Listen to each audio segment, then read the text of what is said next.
इस वीडियो में मैं आपके साथ शेयर करूंगा कि मैंने क्यों 30 लाख का पोर्टफोलियो रेगुलर फंड से डायरेक्ट फंड्स में मूव कर दिया। अगर आप भी म्यूचुअल फंड इन्वेस्टर हैं और रेगुलर फंड्स में इन्वेस्ट करते हैं तो इस वीडियो से आपको एक पर्सपेक्टिव मिलेगा जो आपको आपका काफी लॉस होने से बचा लेगा। ये मिस्टेक्स काफी सेटबैक देते। मैं नहीं बेचने वाला 48 lakh as on today. Think about it.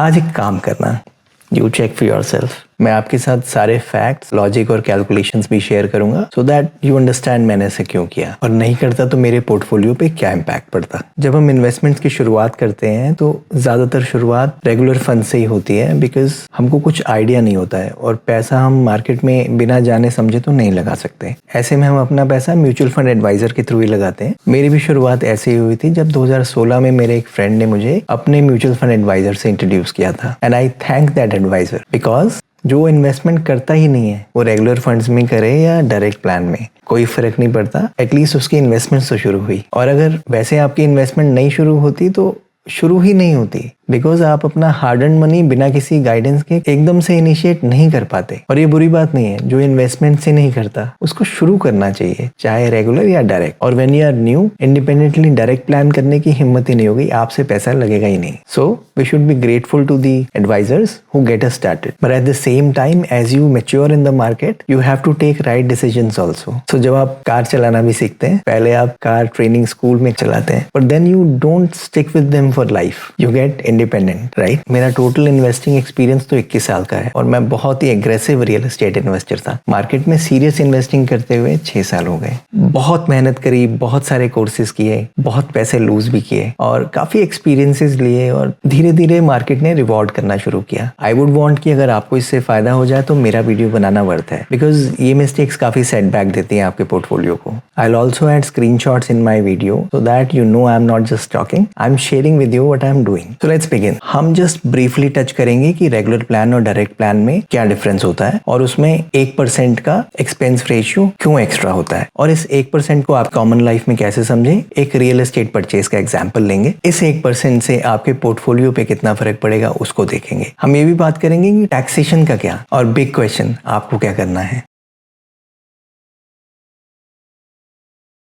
सो अपने पोर्टफोलियो में कोई भी म्यूचुअल फंड उठा के देखिए जो ऑलरेडी है, वही फंड 2 मोड्स में आता है, एक रेगुलर प्लान, एक डायरेक्ट प्लान। रेगुलर प्लान वो है जो आपके म्यूचुअल फंड एडवाइजर आपको सेल करते हैं और आपकी इन्वेस्टमेंट जर्नी शुरू होती है। लेकिन इसकी कॉस्ट है, इसकी कॉस्ट ये है कि वो सेम फंड सेम स्कीम में जो इन्वेस्ट करता है डायरेक्ट प्लान, उससे 1% की कॉस्ट ज्यादा होती है। पर 1% से मेरे पोर्टफोलियो पे क्या फर्क पड़ता है, लेट्स फिगर दैट आउट। आपने कभी घर तो लिया होगा, जब आप घर लेते हैं तो आपके प्रॉपर्टी कंसल्टेंट को आप 1% कमीशन देते हैं। अगर वो कंसल्टेंट आपसे बोले कि मैं परचेज अमाउंट पे नहीं, रियल वैल्यूएशन पे हर साल आपसे 1% लूंगा, how about that? This 1% is perpetual commission on the whole portfolio value. So let's understand what I am saying with the help of an example which we said real estate. So हमने घर लिया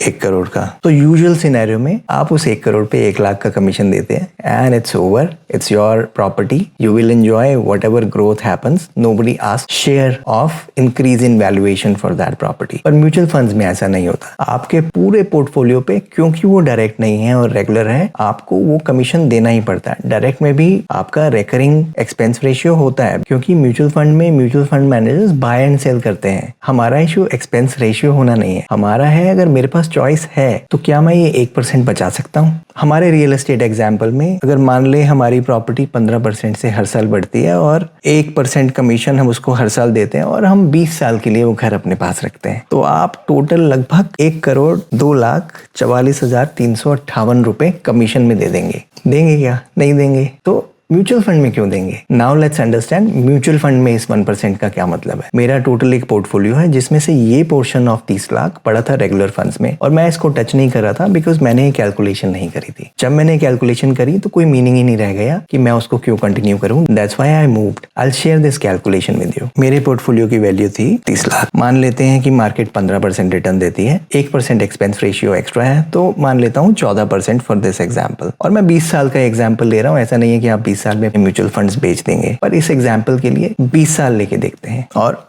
मेरे इस account में 25,000 रुपए की SIP भी जा रही थी। तो ये अमाउंट 20 साल बाद फ्यूचर वैल्यू होता 8,10,69,60 और यही पैसा बिकॉज मेरे को 1% एक्स्ट्रा देता तो वो पैसा बनता 9,65,77,468 रुपए। मैं नहीं बेचने वाला, तो डिफरेंस हुआ 1,55,07,507 रुपए का। बड़ा अमाउंट है? नॉट रियली, क्योंकि तब तक महंगाई भी तो बढ़ गई होगी। 6% से इन्फ्लेशन फैक्टर करके देखते हैं। जब हम इसमें 6% से इन्फ्लेशन फैक्टर करते हैं तो इसकी करंट वैल्यू है 48 लाख। इतना बड़ा नहीं है पर छोटा भी नहीं है। तो क्या मैं ये 48 लाख आज के गिफ्ट कर दूं? मुझसे नहीं होगा। तो आप ऐसा समझो, सिर्फ इसको मूव करने से सेम फंड्स में, जिस फंड्स में आप इन्वेस्ट कर रहे हैं उन्हीं फंड्स में आप इन अ वे इस पैसे को डबल से ज्यादा आज ही कर दे रहे हैं। आइए इसका समझते हैं मीनिंग क्या है। तो लेट्स से अगर मैं ये रेगुलर फंड में 30 लाख रुपया 14% CAGR के हिसाब से 20 साल के लिए रखता हूँ और 25,000 की सिप कर रहा हूँ, तो ये पैसा बनता है 8,10,69,60। हमने देखा अभी, राइट। तो अगर मेरे पास एक अमाउंट हो 48 लाख का लगभग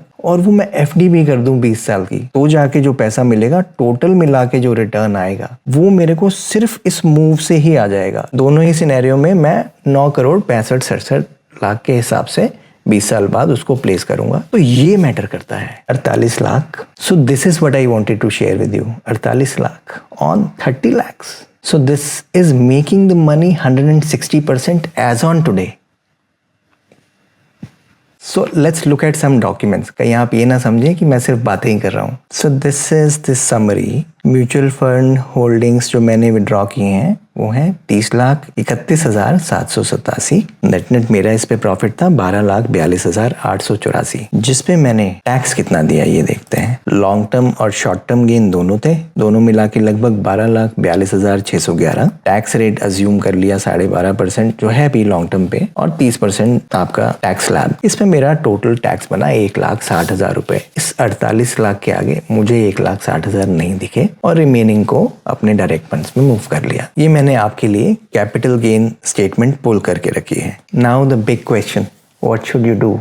मैंने एज अ फेलो इन्वेस्टर अपने डिटेल्स, फैक्ट, कैलकुलेशन, लॉजिक आपके साथ सब शेयर किए हैं, पर आपका डिसीजन आप ही को लेना है। और मैं कोई इन्वेस्टमेंट एडवाइजर नहीं हूँ, तो I can't advise you what to do, but you have seen fact for yourself, right? I think you have all the reasons, all the calculations, all the logics to take the right decision. और अगर आपका decision इसको direct fund में move करने का है तो क्या ऑप्शंस हैं आपके पास? आपके पास एक ऑप्शन ये है, जिस प्लान्स में आप ऑलरेडी हो बस उसी प्लान के डायरेक्ट प्लान में सेम नेम से होगा, आप इन्वेस्ट कर सकते हो। अगर आपको ये पता नहीं है कि कौन से प्लेटफॉर्म पे होगा, बहुत सारे प्लेटफॉर्म्स हैं। ET मनी है, ग्रो है, ज़ेरोधा कॉइन है, फायर्स है, आप किसी में भी कर सकते हैं। अब आपके मन में आ रहा होगा कि मैं म्यूचुअल फंड एडवाइजर के साथ रहूं नहीं रहूं, ये आपका डिसीजन है, आप ही को करना है। हाँ, कई लोग ये भी सोच सकते हैं कि म्यूचुअल फंड एडवाइजर उनके लिए बहुत काम कर रहा है और वो टाइम टू टाइम वो फंड्स चेंज कराता रहता है। Think about it.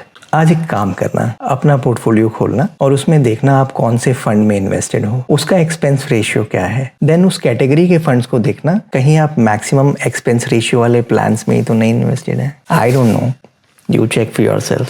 वैसे पर्सनली मैं तो इंडेक्स फंड्स में इन्वेस्ट करता हूँ। Let's keep that for the next video. आज आपके पास सोचने, एनालाइज करने, एवेल्युएट करने और मे बी एक्शन करने के लिए बहुत है। अब आप पीसफुली फैक्ट बेस्ड एनालिसिस कीजिए, फिर अपने लिए खुद डिसाइड कीजिए।